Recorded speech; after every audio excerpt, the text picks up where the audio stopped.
thought we were just having a quiet Sunday dinner when my mother-in-law slid a folded piece of paper across the table and said those words, "Sell the apartment, dear. You don't need it anymore. You live here now." I smiled politely and said nothing. What I didn't know was that by the time I got home that evening, the paperwork to transfer ownership of that apartment had already been prepared, signed in my name by someone else, and was sitting in a manila envelope inside my husband's desk drawer. That detail, the manila envelope, is what I keep coming back to. Not the betrayal itself, not even the money, the envelope. Because it means they had been planning this for months, while I was cooking dinners and paying the mortgage and believing with the whole foolish weight of my heart that I was part of a family. Let me go back to the beginning. My name is Jane, I'm 34 years old, and I own, or I thought I owned, a 2-bedroom apartment on the 4th floor of a quiet building in a neighborhood I chose myself, paid for myself, and spent 2 years making into something I was proud of.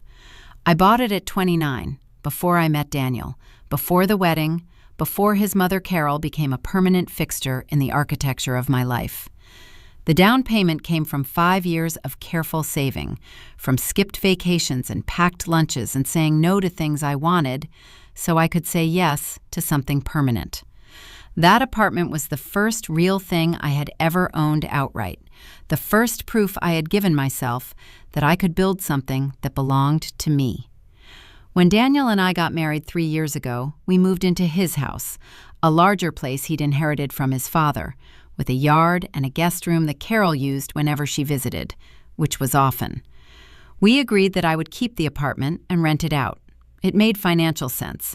The rental income covered the mortgage payments, and we treated it as an investment, a cushion, something for the future. Daniel had always nodded along when I talked about it. He'd said things like, "Smart thinking," and "That's your security, Janie," with such genuine warmth that I had never once questioned whether he meant it. Carol was another story. She had a way of circling the topic of the apartment the way a cat circles something it wants, but hasn't decided to touch yet. The comments were always small at first, packaged in concern. "Isn't it a lot of work, managing a rental property on top of everything else?" she'd say, tilting her head with that practiced look of gentle worry. "Daniel tells me the tenants were late again this month. That must be so stressful, sweetheart." And I would say it was fine, that I had a property manager, that it wasn't really a burden. She would nod slowly, as if she had registered my answer but found it unconvincing. She was a tall woman, Carol, with silver hair she kept in a rigid helmet of a style, and a wardrobe composed entirely of structured blazers in neutral tones. She smelled of a particular powdery perfume that I came to associate with a low, persistent unease, the kind that lives in your chest and doesn't announce itself until something actually goes wrong. She was not cruel in the ways you might expect. She didn't raise her voice or make obvious demands. Her weapon was something quieter and more corrosive, the implication, the lifted eyebrow, the pause that lasted just a half-second too long before she agreed with something you had said. The first moment I can point to, looking back, was a Sunday in late October of last year. Daniel and I had been married for just over 2 years. Carol had come for the weekend, as she often did, and we were sitting in the kitchen after breakfast, the good kind of autumn morning, where the light comes in flat and golden through the windows and everything feels temporarily unhurried.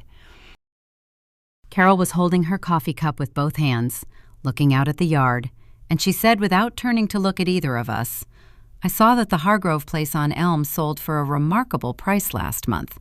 The market is really extraordinary right now." I said something neutral, something about how it depended on the neighborhood. She turned then and looked at me with that particular expression of hers, warm on the surface, calculating underneath. "Your apartment must be worth quite a lot more than you paid for it, Jane. Have you thought about what you'd do with the money? If you sold, I mean, just as an option." I said I hadn't thought about selling, that it was an investment. She nodded, smiled, and let it go. And I let myself believe that it was just conversation. But it wasn't just conversation. I understand that now. It was reconnaissance. Over the next several months, the subject came up again and again, always in that same casual, almost accidental way. At Christmas dinner, when Carol mentioned that Daniel's cousin had just bought a larger house. Of course, it's easier when you're not managing other properties on the side. At a birthday lunch for Daniel's aunt, when someone asked about the rental market. Jane has a lovely apartment she rents out, though I've always wondered if it's really worth the complication. Each time I deflected. Each time, Daniel said nothing. He would reach for more bread, refill his glass, look at a point somewhere between me and his mother, with an expression I had learned to read as, "Please don't make this a thing." I should have made it a thing. I know that now. The real shift came in February, about 8 months ago. Carol had started calling Daniel more frequently. I noticed this the way you notice something without fully registering it, the way you hear a faint sound in the walls and tell yourself it's just the house settling. He would take the calls in the other room, which he had always done, because he said his mother was a talker, and he didn't want to subject me to the full length of her monologues. I had found this considerate rather than suspicious. I was, I now understand, catastrophically trusting. One evening in March, I came home from work earlier than expected. I work in pharmaceutical sales, which means my schedule is erratic. Some days I'm out until 7, some days I'm done by 3, and home before Daniel has even started thinking about dinner. That particular day, I had finished 2 calls ahead of schedule and come home to find Daniel sitting at his desk in the small room off the hallway that he used as a home office, his back to the door, the phone pressed hard against his ear. He hadn't heard me come in. The house was quiet except for his voice, low and careful, saying, "She doesn't need to know about that part yet. Just make sure the valuation is ready before the Sunday visit." I stood in the hallway for a moment. The words arranged themselves in my mind without meaning anything concrete. She doesn't need to know. The valuation. I told myself he was probably talking about a work thing. He sold commercial insurance.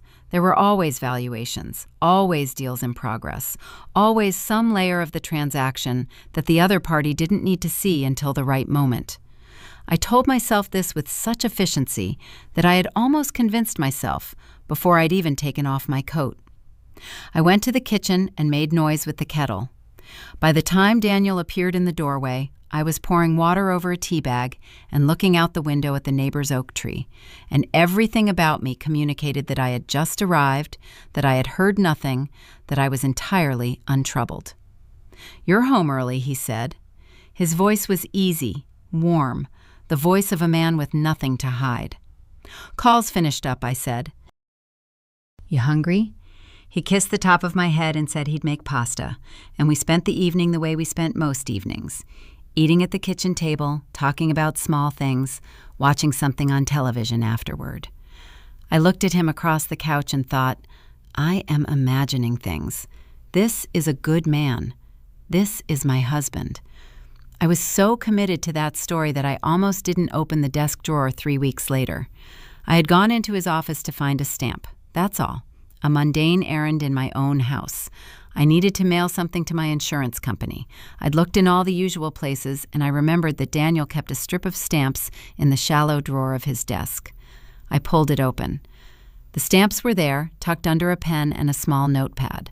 So was a manila envelope, letter-sized, unsealed, with my name written on the front in handwriting I didn't recognize. I picked it up the way you pick up something you already know is dangerous, with that particular mix of dread and compulsion that doesn't leave you any real choice. Inside were 3 documents. The first was a property valuation for my apartment, professional, stamped, dated 6 weeks earlier, showing a current market value roughly 40% above what I had paid. The second was what appeared to be a preliminary sale agreement, typed and formatted, with a buyer's name I didn't recognize and a sale price just below the valuation. The third was a transfer of authorization form, a legal document granting Daniel the authority to act on my behalf in property transactions. And at the bottom, on the line marked property owner's signature, was my signature. Except I had never signed it. I sat down on the edge of Daniel's desk chair because my legs had simply stopped cooperating with the rest of me. The paper in my hand felt very heavy for how thin it was. I read the signature again. It was a good copy, close enough that at first glance it would have fooled me, close enough that it would probably fool a bank clerk who wasn't looking closely. But I know my own handwriting. I know the way the J in Jane sits slightly lower than it should, the way I loop the D in my last name. This signature had the right general shape, but it was smoother, more even, produced by someone copying carefully rather than someone writing habitually. My heart was doing something irregular against my ribs. The room was very quiet. I could hear the refrigerator humming from the kitchen, the sound of a car passing outside. I sat there for what might have been 4 minutes or 14, I genuinely cannot say, just staring at 3 pieces of paper that were trying to tell me something I did not want to understand. Then I put them back exactly as I had found them, took my stamp, and closed the drawer. I put the stamp on my envelope, sealed it, and drove to the post office. I remember sitting in the car afterward in the parking lot, engine running, watching a woman load groceries into her trunk with the methodical efficiency of someone whose afternoon contained no particular crisis. And I thought, I could be wrong. There are innocent explanations. Maybe Daniel found documents that needed to be stored. Maybe the signature was a draft, a template, something that didn't mean what it appeared to mean. I gave myself those 20 minutes in that parking lot to believe the innocent explanations. And then I drove home and began quietly, carefully, to dismantle them. That evening, while Daniel was in the shower, I went back to the desk. I photographed all 3 documents with my phone: the valuation, the sale agreement, the forged authorization form. Then I placed them back exactly as I had found them, sat down at the kitchen table, and called my father. He lives 40 minutes away, a retired accountant with a dry, methodical mind that has never in my lifetime been fooled by anything anyone tried to pass off as something it wasn't. I told him everything in a low, careful voice, watching the hallway for Daniel's shadow. My father listened without interrupting, which is his way. When I finished, there was a pause, and then he said, "Don't touch anything else. Don't confront anyone. Come to me tomorrow morning and bring the photographs." My father looked at the images for a long time, his reading glasses low on his nose, the kitchen table between us covered in the morning's detritus, a coffee cup, yesterday's newspaper, the comfortable disorder of a man who lives alone and answers to no one. Then he looked up and said, "The authorization form is a forgery. The structure of the document is standard, but the notarial stamp in the corner, look here. The date on the stamp is 3 weeks before the form itself was supposedly signed. Someone assembled this in a hurry, or they didn't think anyone would look closely." He took off his glasses and set them down. "You need a solicitor. Today, not tomorrow." I drove to a solicitor's office that same afternoon, a woman named Patricia, who my father had used years ago and trusted entirely. I sat across from her desk and laid out the photographs and told the story in the same careful, low voice I had used with my father. And I watched her expression do what trained professional faces do, remain neutral on the surface while something much sharper moved underneath. She asked me several precise questions. Was I on the property deed? Had I signed any documents relating to the apartment in the past 18 months? Had Daniel ever had power of attorney over any of my assets? No, no, and no. She made notes on a yellow pad and then sat back and said, "What you're describing, if it proceeds, would constitute fraud. The forged signature alone is a criminal matter. But before we go further, you need to know the full picture. Is there anything else you haven't told me?" I told her about the phone call I had half heard in March, about the Sunday dinners and Carol's circling questions, about the way Daniel's behavior had shifted subtly over the winter, the closed-door phone calls, the new habit of checking his email in the other room. Patricia nodded slowly at each detail, writing. Then she said something that rearranged the furniture of everything I thought I understood. "Has it occurred to you," she said, "to find out who the buyer is in that sale agreement?" It had not occurred to me. I had been so focused on the forgery, on Daniel's involvement, on the physical fact of my signature on a document I had never signed, that I had not looked at the buyer's name carefully enough. I opened the photograph on my phone and enlarged it. The buyer was listed as a numbered holding company. Patricia was already typing. 40 seconds later, she turned her screen toward me and said, "That company was registered 11 months ago. Its sole director is a woman named Carol Ann Marsh." The room went very quiet. Not the kind of quiet that comes from silence, but the kind that comes from too much understanding arriving at once. Carol. The buyer was Carol. My mother-in-law had arranged to purchase my apartment, forging my signature on the authorization, probably with Daniel's knowledge and almost certainly with his cooperation, at a price just below market value, through a shell company that bore no obvious connection to her name. She had been planning this, I now understood, not for months, for years. Every casual question about the rental market, every sympathetic comment about the stress of managing a property, every "just sell it, dear, simplify your life," had been reconnaissance for a transaction she intended to execute whether I agreed to it or not.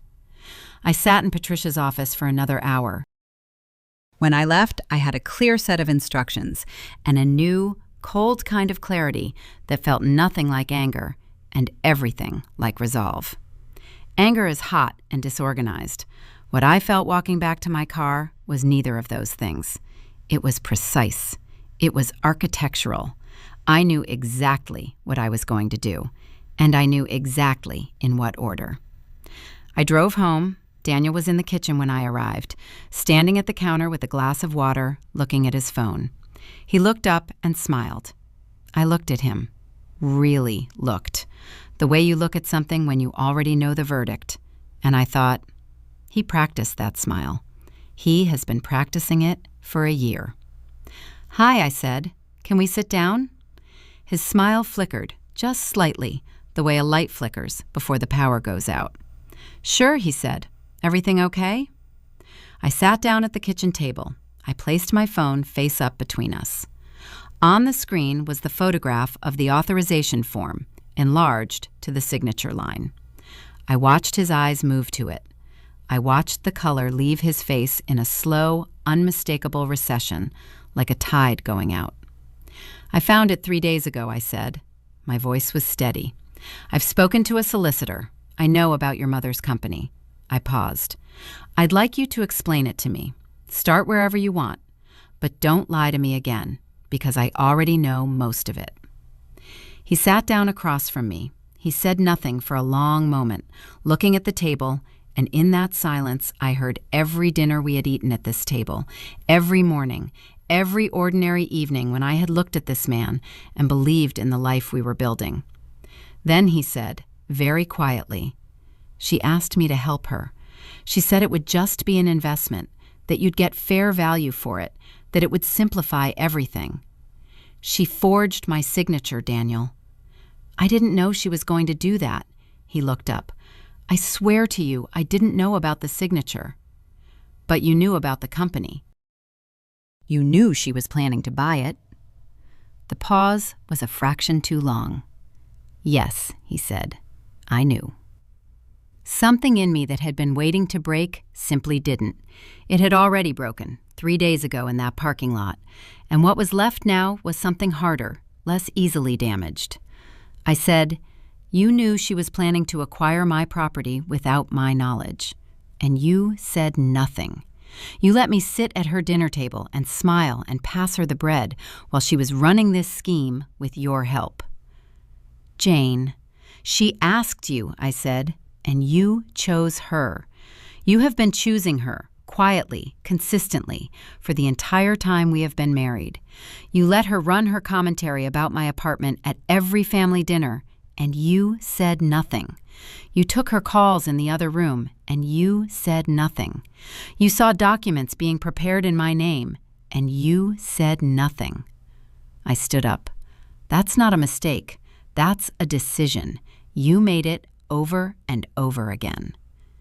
He opened his mouth and closed it. He looked for the first time like someone who genuinely had no defense, because there wasn't one. There was nothing he could say that would reconstruct what had just been permanently dismantled at that kitchen table. "I'm going to stay at my father's," I said. "Patricia is filing the fraud report tomorrow morning. The police will likely want to speak to you and your mother within the week. I'd recommend you get your own solicitor." I packed a bag in 20 minutes. Daniel stood in the bedroom doorway while I did it, making the kind of broken, inadequate statements that people make when they understand they have destroyed something irreplaceable. "I'm sorry. I didn't think it would go this far. I love you." I didn't respond to any of them. There was nothing to respond to. Love and betrayal had apparently been able to exist in the same man at the same time, and that fact, more than the forgery, more than the company, more than any single discovery, was the thing that I would spend the next several months learning to hold. Carol, it turned out, had underestimated Patricia with the same confidence she had underestimated me. Patricia moved quickly. The forged authorization was submitted to a handwriting analyst who produced a formal report within 5 days, confirming it was not my signature. The police opened an investigation. The sale, which had apparently been scheduled to go to final contract within 3 weeks of when I found the envelope, never progressed. Carol's holding company was flagged and frozen. And Carol herself, confronted at her home by 2 officers with the relevant documentation, did what she had always done when genuinely cornered. She produced tears. I was not there to see it. My father told me about it afterward, matter-of-factly, the way he tells me most things. He had spoken to a mutual acquaintance who lived on Carol's street. She had apparently stood in her doorway, in her structured blazer, weeping in a way that was indistinguishable from her dinner table expressions of wounded concern, insisting that there had been a misunderstanding, that she had only been trying to help, that Jane had always been difficult and emotional and had clearly blown this completely out of proportion. One of the officers, according to the acquaintance, had waited until she finished and then very calmly asked her to explain the discrepancy in the notarial stamp date. She had stopped crying immediately. There was, the acquaintance reported, a very long silence. The fraud charge stood. The criminal process moved on its own timetable, slow and methodical, and utterly indifferent to Carol's feelings about it. Daniel, to his credit, did not attempt to protect her from it. He provided a full statement to the police, admitted his knowledge of the scheme, and accepted the consequences of that admission, which included, ultimately, his own formal caution for failing to report a known fraud in progress. It did not make him a villain in the legal sense. It did not make him innocent in any other. We did not divorce immediately. That surprises people when I tell them, though I'm not sure it surprises me. The dissolution of a marriage, unlike the discovery of its betrayal, is not a single moment. It is a long series of smaller moments, each one a small door closing quietly. We tried, for about 6 weeks, to have the conversations that people try to have, the ones about trust and repair and whether 2 people can find their way back to each other after something structural has been broken.